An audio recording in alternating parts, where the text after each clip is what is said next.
అది మా team India last match గెలిచి బీజీటీ ట్రోఫీని మనతోనే పెట్టుకోవాలని యాజ్ ఇండియన్ గా మనం తాతహలాడాం. కానీ టీమిండియా మాత్రం ఫస్ట్ డే లోనే ఆల్అౌట్ అయిపోయింది. ఈ మ్యాచ్ లో అయినా మనలో నిలబడి ఒక మంచి స్కోర్ ఇస్తారులే అనుకున్నాం. ప్రతిసారి దే ప్రూవ్డ్ us రాంగ్. మాట్లాడుకుందాం, అన్ని వీడియోలో మాట్లాడుకుందాం. మ్యాచ్ లో ఏం జరిగిందో మాట్లాడుకుందాం, మ్యాచ్ బయట ఏం జరిగిందో మాట్లాడుకుందాం. So without any delay let's get started. Match లో వచ్చిన నెంబర్ కంటే ముందు అసలు మ్యాచ్ ఆడిన ప్లేయింగ్ 11 గురించి మాట్లాడుకుంటే team India playing 11 Jaiswal, KL Rahul, Shubman Gill, Virat Kohli, Rishabh Pant, Ravindra Jadeja, Nitish Kumar Reddy, Washington Sundar, Prasidh Krishna, Bumrah, Siraj.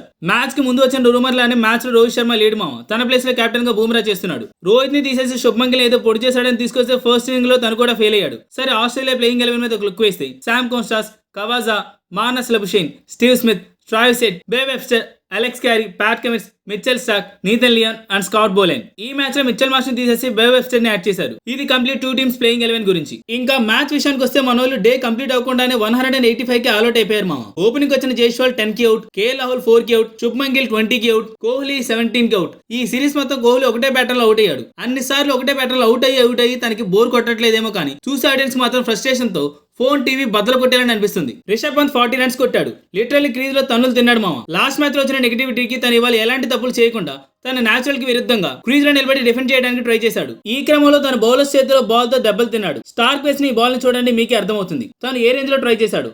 తన తర్వాత జడేజా 26 కి out, Nitish Kumar Reddy duck out, Washington Sundar 14 runs కొట్టాడు, ప్రసిద్ధ్ కృష్ణ 3 రన్స్, బూమ్రా 22 రన్స్ కి out, Siraj 3 runs not out. అలా టీం మొత్తం కలిపి 185 కి ఆల్అౌట్ అయిపోయారు. ఆస్ట్రేలియా బౌలింగ్ డిపార్ట్మెంట్ చూస్తే మిచెల్ స్టార్క్ 49 రన్స్ ఇచ్చి 3 వికెట్స్ తీసుకున్నాడు. కమిన్స్ 37 రన్స్ ఇచ్చి 2 వికెట్స్ తీసుకున్నాడు. బోలెండ్ 31 రన్స్ ఇచ్చి 4 వికెట్స్ తీసుకున్నాడు. మన main players like Jaiswal, Virat Kohli, Rishabh Pant, Nitish Kumar రెడ్డిని పడుకోబెట్టిన తానే. నేథన్ లియాన్ 19 రన్స్ ఇచ్చి 1 వికెట్ తీసుకున్నాడు. మనం ఆల్అౌట్ అవడమే కాదు వాళ్ళు బ్యాటింగ్ కూడా స్టార్ట్ చేశారు అండ్ 9 రన్స్ కొట్టి 1 వికెట్ కూడా కోల్పోయారు. కవాజా 2 రన్స్ కి అవుట్, శామ్ కాన్స్టాస్ 7 రన్స్ తో క్రీజ్ లో ఉన్నాడు. రేపు అసలైన డే మావ. ఎందుకంటే మ్యాచ్ ఎండ్ లో Sam Konstas versus Bumrah epic చూడండి. Another fight between them. Sam Konstas కి బూమ్రా కి మధ్య ఇవాళ ఆర్గ్యుమెంట్ జరిగింది. దానికి రిజల్ట్ బూమ్రా ఇవాళ లాస్ట్ లో కవాజాన్ అవుట్ చేయడంతో ఇండియా చేసిన సెలబ్రేషన్ చూశాక నాన్ స్ట్రైక్ ఎండ్ లో ఉన్న శామ్ కాన్స్టాస్ కి లిటరల్లీ భయం వేసింది. జస్ట్ బూమ్రానే కాదు వికెట్ తర్వాత ఎంటైర్ టీమ్ ఇండియా ఫైట్ చూడండి. వికెట్ తర్వాత కేఎల్ రాహుల్ ఒకసారి ఒక మాట చెప్పాడు మామ, మీరు మాలో ఒకరిని గెలిగిన మా టీంలో ఉన్న 11 మంది మీ వెంట పడతామని. ఎగ్జాక్ట్ అదే మనోళ్ళు ఇవాళ చేసి చూపించారు. రేపు మ్యాచ్ మామూలుగా ఉండదు మామ.